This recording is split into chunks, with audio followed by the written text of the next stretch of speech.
Welcome back to జ్వాలా శివ. ఇప్పుడు మనం 2026లో ఉన్నాం. ఇంకా కొద్ది రోజుల్లో కేంద్ర బడ్జెట్ కూడా వచ్చేస్తుంది. సో ఆర్థికంగా మనం రివ్యూ చేసుకోవాలి పొజిషన్ ఏంటి అనేది. ప్రధానమంత్రి గారు అయితే చెప్పేశారు మొత్తం. మన గుజరాత్లో మనం చాలా స్థిరత్వంలో ఉన్నాం, సర్టనిటీలో ఉన్నాం. ప్రపంచం మొత్తం అన్సర్టనిటీలో ఉంది. మనం 4th బిగ్గెస్ట్ ఎకనామీ కాబట్టి ఇది మంచి అభివృద్ధి పదంలో ఉన్నామని చెప్పారు. ప్రభుత్వ రిపోర్ట్స్ కూడా 7.4% జీడిపి పెరిగింది అనేది రిపోర్ట్ వచ్చింది బయట. అదే IMF కొద్ది కాలం క్రితం మీ స్టాటిస్టిక్స్ అంతా జగ్లరీ ఉంది, మీరు తప్పుడు లెక్కలు వేస్తున్నారు, కాబట్టి మీ స్టాటిస్టిక్స్ పైన మేము C గ్రేడ్ రేటింగ్ ఇచ్చారు. A and B కాదు, C గ్రేడ్ రేటింగ్ అని ఇచ్చారు మన స్టాటిస్టిక్స్ పైన. ఇది మన అందరికీ తెలుసు. మళ్ళీ అదే రకంగా ఇంకోటి చూస్తే ఈ సందర్భంలోనే ఇవన్నీ ఎప్పుడైతే ప్రకటన వస్తున్నాయో ఇదే 2 రోజుల్లో సుమారు 8,000 కోట్ల రూపాయలు ఫారిన్ పోర్ట్ఫోలియో ఇన్వెస్ట్మెంట్ అంతా పుల్ అవుట్ అయిపోయింది, భారతదేశం నుంచి వెళ్ళిపోయినాయి. 2025లో సంవత్సరం, ఆ ఒక్క సంవత్సరంలోనే 1.6 lakh crores అంటే 1,50,000 కోట్ల రూపాయలు వెళ్ళిపోయినాయి భారతదేశం నుంచి వెళ్ళిపోయినాయి. సో ఇది పుల్అవుట్ అయిపోయినాయి, ఎగ్జిట్ అయిపోయినాయి ఇండియా నుంచి. మరి వాళ్ళకి తెలుసు భారతదేశ పరిస్థితి ఎట్లా, మనకు తెలియంది వాళ్ళకి ఏం తెలుసు అనేది ఓ పాయింట్.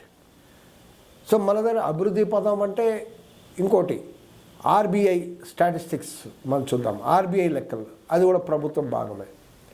RBI ఒక రిపోర్ట్ ఇచ్చింది, ఫైనాన్షియల్ స్టెబిలిటీ రిపోర్ట్ అని ఇచ్చింది. దాంట్లో 41.3% రుణాల్లో ఉన్నారు, హౌస్ హోల్డ్ డెట్ అని చెప్పింది. చాలా సీరియస్ సిచ్యువేషన్. సీరియస్ ఏంటంటే రుణాలు తీసుకోవడం తప్ప రాంగా అంటే తప్పు కాదు.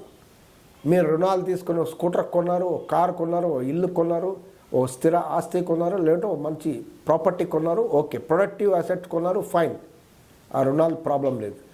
కానీ ఎప్పుడైతే ఆ రుణాలు డే టు డే అవసరాల కోసం, హెల్త్ కోసం, ఎడ్యుకేషన్ కోసం, పెళ్ళిళ్ళ కోసం, లేదంటే ఒక అప్పు తీర్చడానికి ఇంకో అప్పు తీసుకోవడం, ఈ రకంగా ఎప్పుడైతే తీస్తారో ఇది డేంజర్. ఇది RBI ఫైనాన్షియల్ స్టెబిలిటీ రిపోర్ట్లో చెప్పింది. అంటే ఫైనాన్షియల్ స్టెబిలిటీ లేదు భారతదేశంలో, చాలా సీరియస్ సిచ్యువేషన్ అనేది కనపడుతుంది. ఈ రుణాలు అనేది ఈ రకంగా తీసుకుంటే డేంజరస్ అనే పరిస్థితి.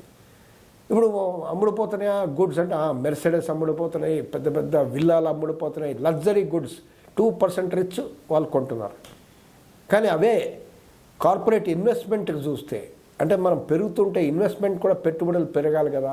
కార్పొరేట్ ఇన్వెస్ట్మెంట్ లెక్కలు చూస్తే 2016 నాటికి 19% కార్పొరేట్ ఇన్వెస్ట్మెంట్ ఉంటే ఈరోజు 2024 నాటికి 14% ఇన్వెస్ట్మెంట్.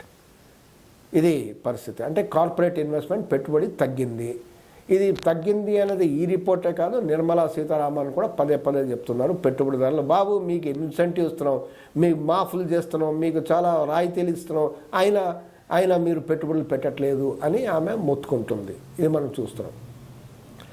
మళ్ళీ RRB ఎగ్జామ్ జరిగింది, NTPC ఎగ్జామ్ 2025లో జరిగితే 1.2 crores అప్లికేషన్స్ వచ్చాయి. దాంట్లో అంతమంది రాస్తున్నారు, 1,20,00,000 మంది రాస్తున్నారు ఫర్ ఫ్యూ వేకెన్సీస్, కొన్ని వేల వేకెన్సీలు, 10,000 వేకెన్సీలు కన్నా తక్కువ. దానికి జైపూర్లో 25 lakh అప్లికేషన్స్ వచ్చే ప్యూన్ వేకెన్సీస్ కోసం. అంతే. ఇది ఏం చూపిస్తుంది? అన్ఎంప్లాయ్మెంటే కాదు, అండర్ ఎంప్లాయ్మెంట్ అని కూడా చూపిస్తుంది. మన లెక్కల్లో ఎంప్లాయిడ్ ఎవరు? 5.6% అని ప్రభుత్వం చెప్తుంది. 5.6% చాలా మంచి ఇది స్టాటిస్టిక్స్ అనేది ప్రభుత్వం చెప్తున్నారు.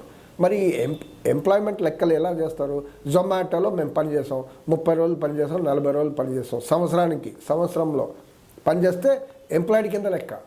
అంటే అలా ఎంప్లాయ్మెంట్ తీసుకుంటే 5.6%. సో రియల్ ఎంప్లాయ్మెంట్ మనం ఎలా చూసుకోవాలి? 30-40 డేస్ పని చేయకపోయినా, మిగతా రోజులు పని దొరికినా ఎంప్లాయిడ్, కానీ లేదు. ఇది ఈ రకంగా తీసుకుంటున్నారు. మ్యానుఫ్యాక్చరింగ్ డౌన్ ఉందని మనకు తెలుసు. చాలా 12.13% మాత్రమే జీడిపిలో మ్యానుఫ్యాక్చరింగ్ ఉంది. సో కమర్షియల్ ఎలక్ట్రిక్ పవర్ ఎలా తెలుస్తుంది? Commercial electric power consumption reduce అయింది అంటే మ్యానుఫ్యాక్చరింగ్ ఫ్యాక్టరీలు, కంపెనీలు రెడ్యూస్ అయినట్టే. అనేది క్లియర్ కనపడుతుంది. ఇప్పుడు మీరు లేబర్ కూడా అమలు చేస్తున్నారు, నోటిఫై ఇచ్చారు. సో వేజెస్ పెరుగుతుందా అంటే పెరగదు, మీరు తగ్గుతుంది. మీరు ఇంకా ఫిక్స్డ్ టర్మ్ ఎంప్లాయ్మెంట్ అని చెప్పారు. అంటే జాబ్స్ ఇక పర్మనెంట్ జాబ్స్ ఉండవు. 2 సంవత్సరాలకో 3 సంవత్సరాలకో 5 సంవత్సరాలకో జాబ్స్ ఉంటాయి. తర్వాత మీ వాళ్ళ కార్మికులకి ఇచ్చిన సెక్యూరిటీ ప్రొటెక్షన్లను తగ్గించారు. ఫ్యాక్టరీ డెఫినేషన్ తీసేశారు. యూనియన్ ఫార్మేషన్ తగ్గించారు. అంటే కార్మిక హక్కుల్ని తగ్గించారు. సో డెవలప్మెంట్ ఎట్లా అవుతుందండి, అంటే గ్రోత్ ఎట్లా ఉంటుంది అనేది ఒక పాయింట్.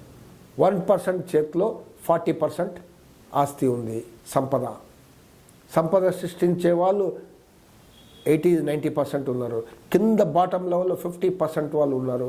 వాళ్ళకి ఎంత ఆస్తి అంటే వాళ్ళ సంపద అంటే 50% పాపులేషన్ సంపద ఓన్లీ 3%. సో ఇది తర్వాత ఆకలి సూచికలో మన స్థానం ఏంటి, 121 దేశాల్లో మన స్థానం 107 పొజిషన్. ఇది దారుణమైన పొజిషన్. అంటే ఇండియా రైజింగ్ అయితే మళ్ళీ మిలియనియర్స్ ఎంత పారిపోతున్నారు, వేరే వేరే దేశాలకు ఎందుకు వెళ్ళిపోతున్నారు. ఫారిన్ ఇండియన్స్ చాలామంది తమ సిటిజన్షిప్ని వదిలేసి నా ఇండియన్ సిటిజన్షిప్ వద్దు అని క్యాన్సిల్ చేసుకొని వేరే దేశానికి వెళ్ళిపోతున్నారు. మీ ఇండియన్ పాస్పోర్ట్ని రద్దు చేసుకొని వేరే దేశానికి వెళ్ళిపోతున్నారు. మరి ఇదెందుకు జరుగుతున్నాయి? ఇండియా డెవలప్మెంట్ అంటే ఇదెందుకు జరుగుతున్నాయండి? అందరు రావాలి కదా ఇక్కడి నుంచి, ఎన్ఆర్ఐస్ అంతా ఇటు రావాలి కదా, మళ్ళీ రివర్స్ ఎందుకు ఇట్లా ఎందుకు అవుతున్నాయి అనేది ఇవన్నీ పెద్ద సమస్య. మనం చూడాలి, అంటే ఈ సమస్యని ఈ రకంగా చూడాలి.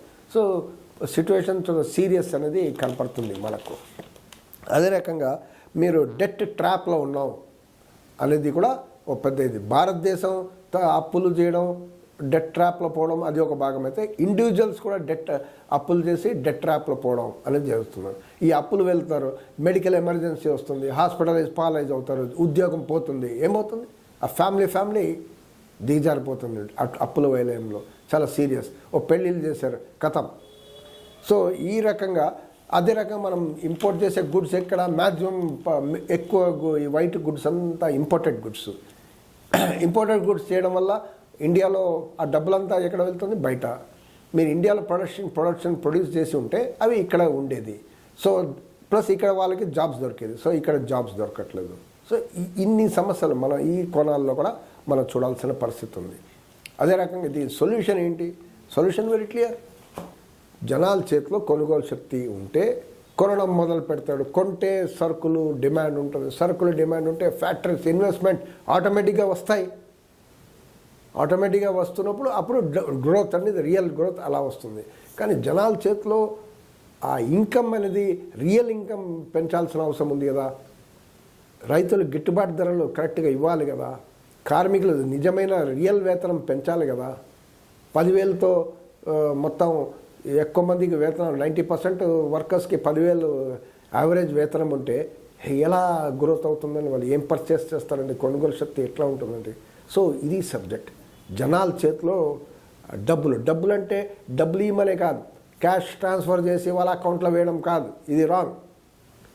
జనాల చేతిలో జనాలకి కరెక్ట్ అయిన ఉద్యోగాలు వచ్చిన తర్వాత సరైన జీతాలు, సరైన సెక్యూరిటీ ఇవి వస్తే డెఫినెట్గా కంపెనీ దేశం డెవలప్ అవుతుంది.